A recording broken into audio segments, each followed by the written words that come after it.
DHS Contra indicated है, वहाँ नहीं यही चाहिए फिर। हमारे यहाँ क्या होता है कि हम वहाँ भी DHS लगा देते हैं, which results in failure. Intertrochanteric fracture है तो DHS सुपीरियर या फिर PFS यार बायोमैकेनिकली ये सुपीरियर है। उसमें ये है स्टेबल कौन सा फ्रैक्चर है और अनस्टेबल कौन सा है। जहाँ स्टेबल है वहाँ DHS की इंडिकेशन है। दोनों स्टेबल है, दोनों स्टेबल में भी ये हो सकता है और ये टेक्निकली उससे सुपीरियर है, लेकिन वही वाली बात कॉस्ट भी ज़्यादा है इसकी, मतलब एक्सपर्टीज है सारी चीज़ें। तो आपको अच्छा DHS आता है तो DHS ही करें, इसको फिलहाल वहीं करें जहाँ इसकी प्रॉपर इंडिकेशन, जहाँ DHS हो ही नहीं। तो और इसमें हम जो इनिशियन है वो हम स्किन का इनिशियन मिडलाइन होता है जिसे हम आप लोग करते होंगे जो है आर्थोटमी करते हैं नी की अक्सर मिडलाइन करते हैं। फिर आगे जो इनिशियन है वो 3 किस्म के हैं, लेकिन मोस्टली जो 95% सर्जन जो है वो मीडियल पैराप्टेलर अप्रोच यूज़ करते हैं, तो वो आपने मीडियल साइड से इसको लिया है। इसके अलावा जो है सब वास्टस और मिड वास्टस, ये 2 अप्रोचेस भी हैं जो कुछ सर्जन ज़्यादा एक्सपीरियंस पे वो यूज़ करते हैं। ठीक है, उसमें वो कहते हैं कि हम इसका जो मैकेनिज़्म है एक्सटेंसिव मैकेनिज़्म उसको हम डिस्टर्ब नहीं कर रहे, तो जस्ट आप उसको मिड वास्टस को आपने सेपरेट किया, अपना काम किया और उसमें आप मैकेनिज़्म डिस्टर्ब नहीं कर रहे, ताकि रीहैब जो है वो अर्ली आप उसको अचीव कर लेते हैं। लेकिन टेक्निकली मुश्किल है टेक्निकली मुश्किल, लेकिन एक्चुअली आफ्टर 2 to 3 वीक्स तमाम अप्रोचेस का सेम हो जाता है। यानी सिर्फ जस्ट आपको फर्स्ट 3 वीक्स में यह है कि पेशेंट को थोड़ा बहुत पेन में डिफरेंस फील हो जाएगा, थोड़ा बहुत उसका जो है ना अर्ली कॉर्ड्स उसमें आ जाएंगे। लेकिन सारी बातें अगर पेशेंट्स को 6 साल से पेन था, वो चल नहीं रहा था, उसके क्वाड्स इतने वीक है उसमें जो मर्जी अप्रोच कर लो कोई फायदा नहीं है, क्योंकि उसमें क्वाड्स हैं ही नहीं। और अगर पेशेंट के बहुत अच्छे क्वाड्स हैं फिर भी आप जो भी यानी ये माइनर बातें हैं, तो लेकिन ये है कि आपको पता हो कि वो कुछ और कौन सी अप्रोच आपको करते हैं। स्किन का तो मिडलाइन सीन होता है, जैसे हमने ये सीन देते हैं आमतौर पर से ऊपर एक रखा 3 फिंगर्स और हम ये यहाँ से इतना करते हैं बात इधर भी आप टिकट क्लास तक जाते हैं, तो ये स्किन का ये मिडलाइन सीन ऐसे 3 फिंगर और नीचे कितना सर ये रूटीन का इतना ही ज़्यादा नहीं हम लगाते। फिर ये है कि इसका मीडियल पैराप्टेलर ये मीडियल साइड है, तो हम ये आगे जो है इसकी बॉडी से स्टैंडर्ड से तो और से छोड़ते हुए ये ऐसे इधर भी हमने 3 mm से 5 mm की कफ छोड़नी है तला के साथ साथ, और ये आप बोले और ये टिबियल टू ब्रास्टी के मीडियल साइड पे लेफ्ट ऊपर नहीं जाता मीडियल साइड पे।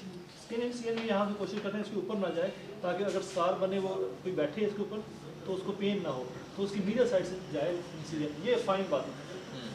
तो मेन स्किन का मिड लाइन हो गया, मीडियल पैराप्टेलर अप्रोच वो पूछेगा और कौन सी है तो आपको पता हो सब वास्टस मिड वास्टस, बस इतना काफी है। अच्छा, अब आपने एक्सपोज कर लिया है, इसमें 2 चीज़ें हैं, एक कोलैटरल लिगामेंट्स हैं और दूसरे क्रूशिएट्स हैं। अब जो क्रूशिएट्स हैं उनमें तो हम दोनों सेक्रीफाइस करते हैं रूटीन के अंदर, और हम करते हैं PS पोस्टीरियर स्टेबलाइज, जो यहाँ पे हमारे पास एक बड़ा हुआ है PS है पोस्टीरियर स्टेबलाइज। दूसरा होता है CR क्रूशिएट रिटेन, उसमें PCL को हम रिटेन करते हैं।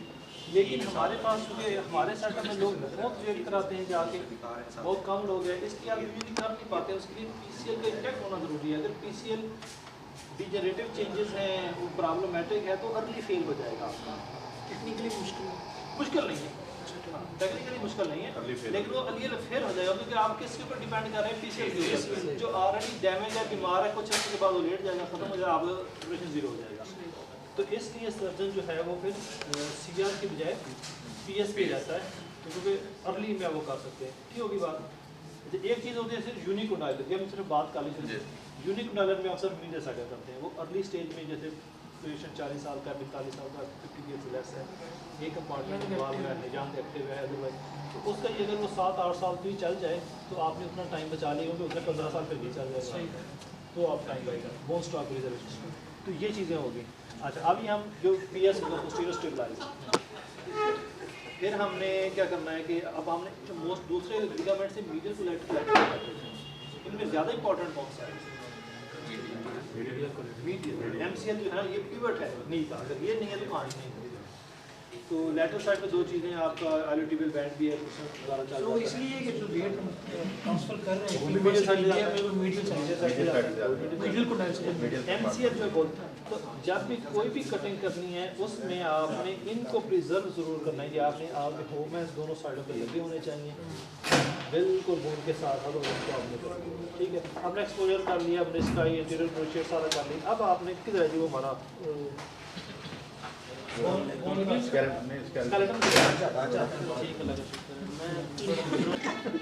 अब ये हमने इसको बिठा दिया। अब ये है कि अब ये पोजीशन हमारी बनी हुई है, ये हमने इसको रखा हुआ है, ठीक। अब हमने करना है डायथर्मी हमारे हाथ में एक्सपोज हुआ हुआ, इधर ह्यूमन लगा हुआ है, इधर ह्यूमन लगा हुआ है, ठीक है। ये इसको हमने इसको लैटरली हमने इसको डिसलोकेट किया हुआ है, ये इस साइड पे आया हुआ है, ठीक है, बढ़ गया। अब हम डायथर्मी के साथ इसको वाइट साइड लाइन ड्रॉ करते हैं। अब हमने डिस्टर्ब मुख्तलिफ कट्स हैं, बताता जाऊँगा, बाद में रिवाइज कर लेंगे। सेंटर से इसके बिल्कुल जो कुंडाइलर है, सेंटर कुंडाइलर लाइन ड्रा करते हैं, ठीक है। एपी कुंडाइलर हैं, दोनों को इनको फील करते हैं। ये इनको आप अपना आई बॉलिंग के साथ इसको फील किया, आई बॉलिंग के साथ यहाँ से आप डायथर्मी से दूसरी लाइन ड्रॉ करते हैं ऐसे। तो जहाँ से ये दोनों लाइनें क्रॉस करती हैं, वाइट साइड लाइन जिसको मैं दूसरी आई बॉल से जो करनी है वो लाइन किस तरह ट्रांसफर लाइन किस तरह उसका रेफरेंस क्या बनाना है? ये एपी ट्रांसएपिफिशियल ट्रांसएपिफिशियल, ठीक है। अब ये जहाँ पे आगे लग रहा है उससे जस्ट मीडियल, हाँ जस्ट मीडियल आपने उसके साथ वो अपना करना है। वो उनके होगी, इनके पास किधर है अभी वो तुम्हारी ठीक है। अब आपने उससे ये थोड़ा सा पॉइंट बना क्रॉस से जस्ट से आप हाँ, जहाँ पॉइंट आगे लग रहा है ना, उस पॉइंट से थोड़ा सा जस्ट मीडियल करके आप उसको एंट्री बनाएं। अच्छा, अब आपने ये देखना होता है क्या एक्सरे पूरा सेम होती है है, रेट्रोग्रेड नील हाँ वो भी सेम है, क्योंकि आपने बेसिकली आप ये जो एंट्री इंट्रोडक्टरी के लिए बना रहे हैं, एनाटॉमिकल एनाटॉमिकल एक्सेस के लिए। अच्छा, इसमें अब ये है कि आपने एक्सरे पूरा कराया होना चाहिए, पता चले कि मरीज का बांह फ्रैक्चर था और वैल्यू में प्रॉब्लम है, तो एक्सरे आपके पास पूरा शेप का होना चाहिए। तो ये आपने कर लिया, अंदर चले गए, उसके बाद आपने रिमोट देंगी। ये मत करते रेफरेंसिंग जो है वो 2-3 तरीके का है, उसको है इसमें तो इंट्रामोडर्ली ही, ये इंट्रामोडर्ली हम वो करते हैं, ये इंट्रामोडर्ली ही हम इसमें करते हैं। इसमें एक्स्ट्रा होता है, इसमें इंट्रामोडर्ली है। दिखाएंगे इसका वो कैसे। अच्छा, आपने ये आपने वो करने के बाद ये उसके अंदर डाल दिया, ठीक है, ये पूरा चला गया। उसको इसके बाद ये निकल जाएगा। जी जी, ये हमारी जी का, ये आप इसके ऊपर सेट कर लें कि कितना करना है आपने, 5 डिग्री 7 डिग्री 6 डिग्री। अच्छा, ये वाला राइट लेफ्ट दोनों। अमूमन 5 डिग्री वेल्गर सेट किया जाता है, हाँ दोनों पे, लेकिन इसमें मेल के ऊपर हम रखते हैं तकरीबन 4-5, फीमेल के अंदर 5-6। शॉर्ट स्ट्रेचर का भी फर्क होता है। हाँ, जितना पेल्विस बड़ी होगी उतना एंगल हमें थोड़ा बड़ा करना पड़ेगा, जितना पेल्विस छोटी होगी उतना हमें एंगल थोड़ा कम होगा, थोड़ा ठीक हो गया। तो इसको अब हमने कर लिया ये, तो इसमें अपने वाल्गस एंगल इन्होंने मेंशन किया होता है, वो आपने देख लिया, उसके हिसाब से आपने कट कर दिया। आमतौर पर जो डिस्टल कट है 8 mm 9 mm का होता है, क्योंकि ये मेजर्ड रिसेक्शन है, जितना हम काटते हैं उतना ही हम उससे ये रिप्लेस कर देते हैं, उतनी ही mm का ये होता है। तो 1 to 2 mm के दरमियान में 1 mm की वो हमारी आ जाती है बोन से मिलती है, तो इसे 8 mm कट होता है। तो ये हमारा डिस्टल कट हो गया। अच्छा, इसमें जब जेग ये ऊपर होती है, जेग हम ऊपर लगाते हैं, तो ये दोनों को आमतौर पर ऑस्टियोआर्थराइटिस के 90% केसेस होते हैं। तो मीडियल साइज का आपने इसको घुमाना है। वायरस में नहीं ज़्यादा होता है, अंदर से वायरस होता है। वायरस में होने से मीडियल कोलैटरल शॉर्ट होता है, लैटरल कोलैटरल लिगामेंट लेग्स लंबा हुआ होता है, लेफ्ट साइड है ये छोटा हो चुका होता है और ये लंबा हो चुका होता है। तो ये गैप बैलेंसिंग हमने करनी है शुरू में, लेकिन हम ये देखते हैं जैसे पेशेंट अंदर हुआ, क्योंकि पहले तो पेन कर रहा होता है, अंदर होने के बाद हम उसको वो कर देते हैं, वायरस का हाँ, अगर तो वायरस से करने से वो मुकम्मल हो रहा है तो हमें आइडिया हो जाता है कि हमें सॉफ्ट टिश्यू करने की जरूरत नहीं है, जस्ट हम वो नहीं कट करेंगे तो ये आ जाएगा। अगर वो फिक्स्ड है वायरस है तो अगर मूव नहीं कर रहा, हाँ वो टाइट है, क्योंकि पेशेंट अंडर हुआ फिर भी वो ऐसे नहीं आने दे रहा, फिक्स्ड वायरस है, तो इट मींस कि फिर आप प्लान बना लें कि आपको सॉफ्ट टिश्यू रिलीज करना है। और वो रिलीजेस जो हैं दैट इज सीक्वेंशियल रिलीजेस, ये नहीं एक दफा पक्का सारे रिलीजेस कर दे, चलो जी हुन आया पहले कट करते हैं वो रिलीज करती है, चलो जी नहीं प्लांट डाल, ये सीक्वेंशियल। अच्छा, अब इसमें आप कर दिया हमने, वो हो गया।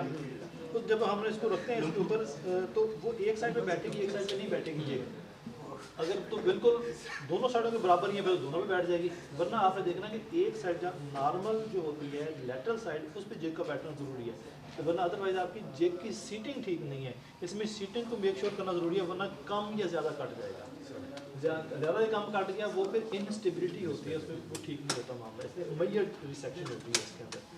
तो तो वो आपने इंटरमीडिएटली चले गए। अच्छा, इंटरमीडिएटली के अंदर भी यही कहानी है कि अगर आपने वो सही नहीं बनाई तो वो जैसे उसमें PFN का था, आगे निकल सकते हैं, पीछे निकल सकते हैं, मिडिल जा सकते हैं, लेटर वो इसको परफोरेट कर सकते हैं आप इसको इसके अंदर जब वो रिम कर रहे होते हैं आप, तो उसको प्रॉपर एंट्री इसके लिए होना ज़रूरी है। इसलिए हम जब वो डालते हैं इधर हाथ भी रख लेते हैं साथ ऊपर, अपने दोनों फिंगर ऐसे डाली होती हैं, तो इसको ये भी हमें गाइड दे रही होती है कि आप ठीक जा रहे हैं, ठीक है, तो अपनी गाइडिंग का। तो ये हमने कर लिया, डिजिटल कट हो गए। डिजिटल कट करने के बाद जो लेटरल साइड है उसे ज़रूर कहते हैं कि मैं मैयर कर भी, वो मैयर करके बताता है जी आपने 6 mm काटी है, फिर हम कहते हैं 6 mm कटी है, तो हम इसका मतलब है कि हमने 2 mm और काटनी है अभी, तो फिर हम उसको +2 में चले जाते हैं। ठीक, अगर वो कहते हैं 8 mm, हम कहते हैं ओके प्रोसीड करो, ख़त्म करो, तो हम निकालते हैं, बाहर देते हैं उसको। अब हमने नेक्स्ट प्रोसीजर करना होता है, अब हमने टीबिया को डिलीवर करना है। एक्सपोजर हमारा हुआ, अब हमने टीबिया को डिलीवर करने के लिए अब पहले ये 70 डिग्री पे था, अब हम इसको फुल 90 डिग्री पे लेके जाते हैं। दोनों साइडों पे वो लगे हुए हैं, ACL PCL हमने दरमियान से डायथर्मी से निकाल चुके हुए हैं, साइडों के मेनिस्काई भी हम निकाल चुके हुए हैं। पोस्टीरियर भी हो सकता है रह गया हूँ, अगर वो बड़ा टाइट किस्म का नहीं था तो पोस्टीरियर भी आपको नहीं जाने देगा स्पेस में। तो फिर आप अब इसका मूवमेंट डालेंगे, इसको आगे फॉरवर्ड डिलीवर करेंगे, और फिर जहाँ जितने आपको साथ मेनिस्काई वगैरह करने पड़ते हैं, जिसको कैप्सुलर लिगामेंट को रिलीज़ करना पड़ता है साइड से, MCL और LCL को बचाते हुए, ये थोड़ा एहतियात वाला काम होता है, क्योंकि यहीं आप काटते हैं, जब आप ये बात निकल नहीं रही होती आप उसको रिलीज़ करने की कोशिश करते हैं, वो कट जाता है आपसे मसला।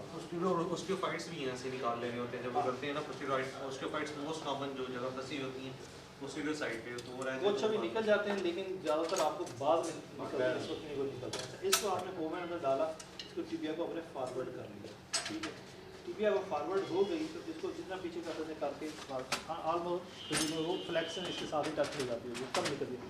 टिबिया डिलीवर हो गया, होमन इधर लगा हुआ है, इधर लगा हुआ है, इधर लगा हुआ है, 3 होमन लगेगा हमारे। और उसके बाद फिर अब हमने एक्स्ट्रा मटेरियल जो होती है दिखाएंगे थोड़ा टिबिया के लिए।